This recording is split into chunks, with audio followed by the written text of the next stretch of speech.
Mark Thompson, 38 years old, a documentary filmmaker who'd spent 15 years capturing Africa's wildlife through his lens. 15 years of sunrises over the savannah, of tracking elephants through the bush, of documenting the delicate balance between predator and prey. But in this moment, none of that experience mattered. He wasn't facing a camera. He was facing death. The rustling in the tall grass grew louder, more deliberate. Mark's heart hammered against his ribs as he gripped his camera bag, knuckles white with tension. The golden afternoon light that had seemed so perfect for photography just moments ago now cast long, ominous shadows across the landscape. Then suddenly they emerged. 7 African wild dogs materializing from all sides like ghosts, encircling him with practiced precision. These weren't the healthy, powerful hunters he'd filmed before. Ribs protruded sharply from their gaunt bodies, creating deep valleys in their sides. Eyes sunken from days, perhaps weeks, of starvation. Their fur was matted and dull. These were desperate animals, and desperate animals were the most dangerous. What they wanted was crystal clear. Fresh meat. Mark's mind raced through his options. Fighting was impossible. Running would trigger their chase instinct immediately. His hands fumbled instinctively for his pocket, fingers closing around something small and wrapped. Pulling out a chocolate bar with trembling hands, he carefully tossed it toward the nearest dog, hoping against hope that it might buy him a few precious seconds. The chocolate bar landed in the dust between them. The dogs didn't even glance at it. Their hungry, calculating eyes remained locked on Mark. Only on Mark. They had no interest in processed food. They wanted what their instincts told them they needed to survive. The wild dogs were closing in slowly, steadily, tightening the circle. There was nowhere to run. Mark's vehicle sat mockingly in the distance, over 100 meters away across open ground. He'd never make it. The alpha, a scarred female with one torn ear, bared her teeth in a silent snarl. A low growl rumbled from her throat. The others behind her lowered their bodies one by one, haunches coiling like springs. Attack position. Mark clutched his camera to his chest, the metal and glass feeling absurdly fragile in his arms. This camera had been his companion for a decade, had captured births and deaths, triumph and tragedy, and now it would be with him at the end. "So this is how it ends," he whispered to himself. He slowly closed his eyes, bracing for the inevitable. Then suddenly a roar erupted through the air. Not just any roar, but one that shook the earth itself, that rattled through Mark's chest like thunder. A sound of pure, primal power. Mark's eyes flew open. Branches snapped and parted violently as a massive male lion burst through the tree line, charging forward with terrifying speed. Dust exploded beneath his paws, and in that split second, as the lion's face came into focus, Mark saw it. A deep scar carved into the lion's right cheek, running from just below the eye down to the jaw. Mark's heart seemed to stop. That scar. He'd seen it before. Early morning, before the dawn mist had lifted from the savannah. The air was cool and fresh, carrying the scent of dew-soaked grass. Mark was driving slowly through the safari, hoping to capture wildlife silhouettes against the rising sun. The golden hour, photographers called it, the magic time when light transforms everything it touches. That's when 2 massive shadows appeared in the middle of the road, blocking his path. A lioness and a male lion with an old scar clearly visible on his right cheek, even in the dim pre-dawn light. Mark's breath caught. Lions on the road weren't uncommon, but something about these two felt different. The 2 lions began approaching his vehicle, low growls rumbling from their throats. Mark's hand moved instinctively to the gear shift, ready to reverse. Yet something stopped him. These weren't the movements of an attack. Their body language was all wrong. There was urgency, yes, but not aggression. The lioness took a few deliberate steps toward the vehicle, then suddenly stopped. She turned around and sprinted about 20 meters ahead down the road. She stopped there, looked back at Mark, and let out a distinctive vocalization. Not a roar, not quite a growl, something else entirely. The same behavior again. She approached, ran ahead, stopped, looked back. 3 times she repeated this pattern. Meanwhile, the male lion stood perfectly still in the middle of the road, His massive head turned, staring intently at Mark through the windshield. There was no hostility in those amber eyes, no threat. Instead, there was something Mark had never seen in a wild lion's gaze before. Desperation, pleading. Mark's 15 years of experience and instinct whispered to him urgently, "This isn't a threat. They're not hunting you. They're calling you. They're asking you to follow." His hand trembling slightly, Mark slowly pressed the accelerator. The engine hummed as he began following the lions, keeping a careful distance. The lioness led the way, occasionally glancing back to ensure he was still following. The male walked alongside the vehicle, a escort, a guardian. After about 50 meters of slow progress through the bush, they stopped at a particular spot. The lioness sat down, her gaze fixed on something Mark couldn't yet see. The male turned to face him directly as if to say, "Here, this is why we brought you." Mark stopped his vehicle and looked outside carefully, scanning the ground. Then he saw it, a deep pit, probably dug years ago by poachers or perhaps eroded by seasonal floods. At the bottom, nearly 4 meters down, on the hard-packed earth, a small life lay collapsed. A lion cub, barely moving, its golden coat matted with dirt. Above, vultures circled slowly in the sky like a funeral procession, waiting patiently for death to finish its work. Mark's photographer's eye immediately calculated the angles, the depth, the danger. Then his human heart took over. This wasn't about documentation anymore. He slowly opened his car door, the click of the latch sounding unnaturally loud in the tense silence. The moment he did, the male lion let out a low, threatening growl. Pure instinct. Protect the territory, protect the family. But critically, he didn't attack, didn't charge, didn't even advance. Mark took one cautious step forward, his boots crunching on dry grass. In that instant, both lions simultaneously stepped back, creating distance. They moved to about 10 meters from Mark, watching his every move with intense focus. Mark took another step toward the pit. The lions retreated again, this time to 15 meters. Not fleeing, repositioning, giving him space. In that moment, Mark realized the profound truth of what was happening. They're keeping their distance on purpose. The lioness paced anxiously back and forth, unable to stay still. Anxiety radiated from her entire body, from the twitch of her tail to the set of her ears. Yet even so, even with her cub dying mere meters away, she didn't approach Mark. She fought every maternal instinct screaming at her to rush forward. The male lion sat in place without moving, but every muscle in his massive body was tensed, clearly visible beneath his tawny coat. Every fiber of his being was suppressing the instinct to rush forward, to defend his cub, to attack this strange human threat. "They're trying to reassure me," Mark whispered in wonder. "They're asking me to save their cub." Mark understood in that moment that he was witnessing something extraordinary. This was a parent's heart, transcending species, transcending instinct, transcending the fundamental divide between human and animal. But Mark had something to do first, something urgent. The vultures circling overhead, waiting patiently for death. He needed to drive them away before they grew bold enough to descend. The moment Mark's hand reached for the flare gun at his waist, the male lion sprang to his feet. His massive body swelled with tension, muscles coiling. He took one step forward, a warning. The message was clear. "What are you doing?" Right then, the lioness moved swiftly. She positioned herself directly in front of the male, her body a barrier, making low, soothing sounds, calming him, trusting, asking him to trust.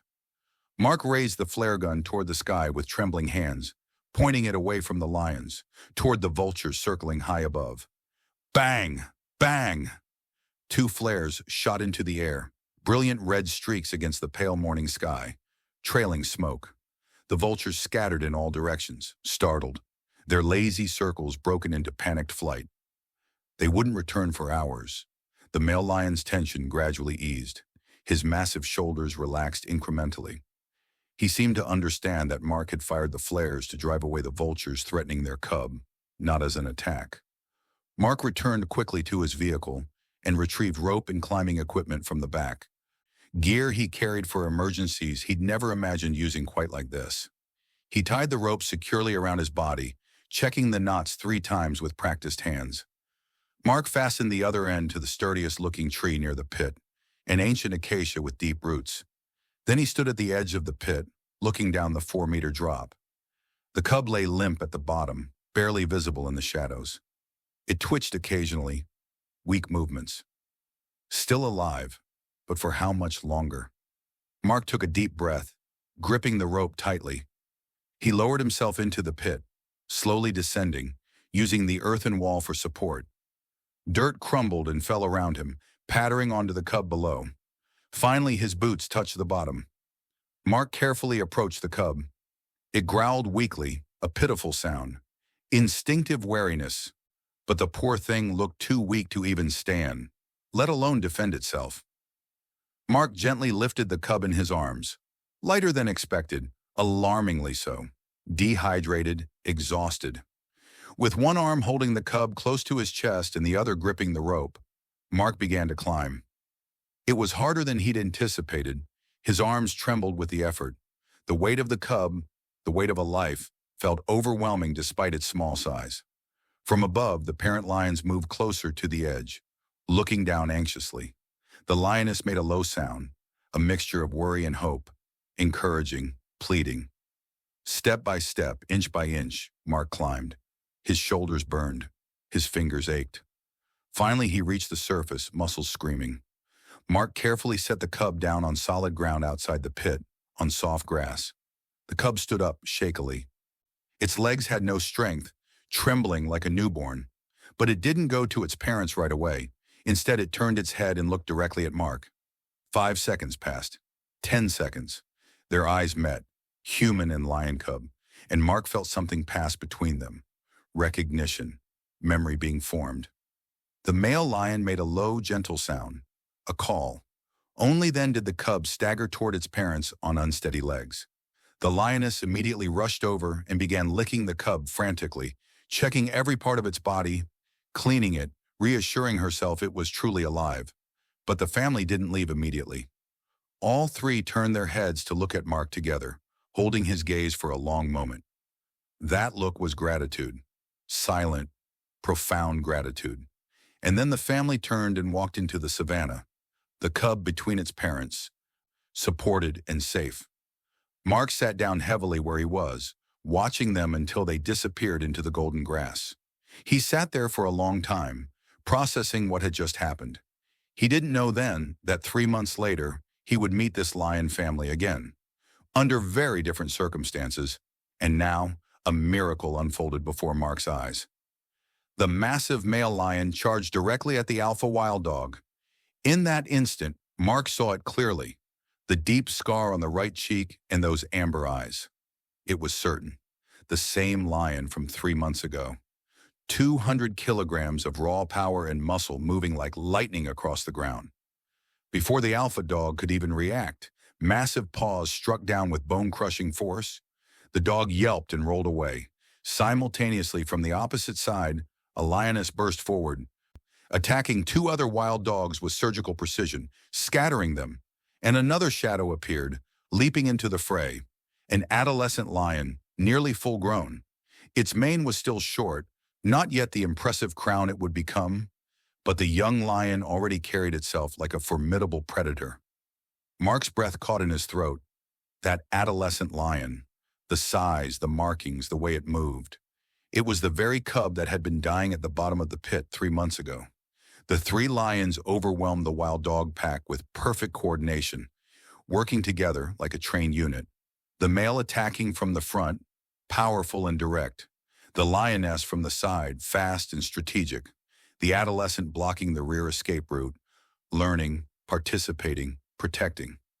When the alpha fell and retreated, wounded, the rest of the pack scattered and fled in all directions, their hunger no match for the lion's coordinated assault. The battle was over in less than a minute. Mark collapsed where he stood, his legs finally giving out, breathing heavily. Adrenaline drained from his system, leaving him shaking. But this time, something was different. The lions didn't keep their distance as they had before. The male lion, slowly, very slowly, approached Mark where he sat in the dust. Each step was deliberate, measured. He stopped right in front of him, less than a meter away. Close enough that Mark could see every detail of that old scar, could smell the wild scent of the savanna on his fur. Mark and the lion's eyes met and held. Slowly, hardly believing what he was doing, Mark extended his trembling hand. His fingers touched the lion's mane. It was rough yet warm, the warmth of a living being who had just saved his life. All the tension released at once. Emotions flooded through him like a dam breaking, and tears welled in his eyes, spilling down his dust-covered cheeks. The male lion closed his eyes, accepting the touch, a gesture of trust so profound it defied explanation. The lioness approached from the other side and sat quietly next to Mark, her body relaxed, at peace. And the adolescent lion, the cub he'd saved, rubbed its head against Mark's leg affectionately, like an overgrown house cat. In that moment, Mark realized with absolute certainty, this young one remembers me. They all remember.